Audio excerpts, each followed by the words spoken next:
তারাই কি উলাইকা আলা হুদাম মির রাব্বিহিম, তারা তো তাদের রবের পক্ষ থেকে হেদায়েতের উপর রয়েছে। ওয়াউলাইকা হুমুল মুফলিহুন, তারাই প্রকৃত কি সফলতাকামী। যদি আপনি আল্লাহর বিধানকে মানেন আপনি সফলকাম, আর যদি আপনি আল্লাহর বিধানগুলোকে না মানেন আপনি দুর্ভাগা হতভাগা। আপনার মতো বিপদগামী আর একটা ব্যক্তিও দুনিয়ায় নাই।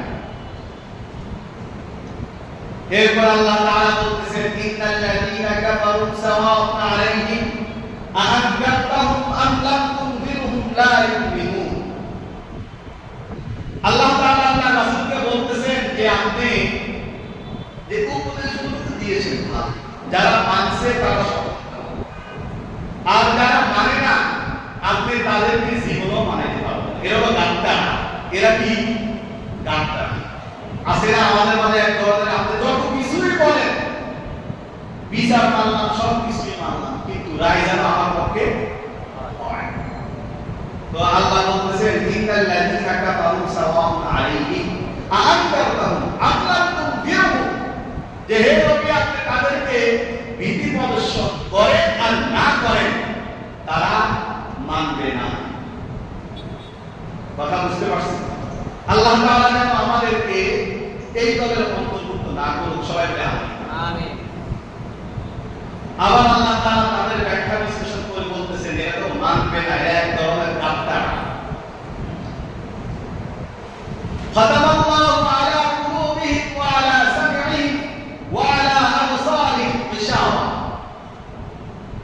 আল্লাহ বলতেছে আল্লাহ আমি তাদের অন্তরের মধ্যে মোহর মেরে দিয়েছি। কেন মোহর মারছি? তারা তো আমাকে অস্বীকার করে, আমার বিধানগুলোকে অস্বীকার করে, আমার হুকুমকে অস্বীকার করে।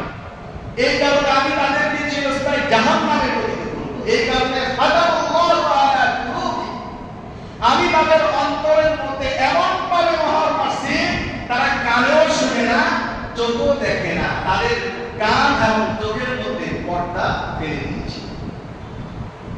ওয়ালাহুম আযাবুন আযীম, যে আল্লাহ তাআলার আযাব বড় কঠিন, অনেক বড়। আপনি কল্পনা করতে পারবেন না আল্লাহর আযাব কত বড় হতে পারে। স্বাভাবিক বাংলাদেশের যারা অপরাধ করে তাদেরকে যদি আপনি রিমান্ড দেওয়া হয়, আমরা মানুষ যেমন ছোট, আমাদের শাস্তিগুলো ছোট, কিন্তু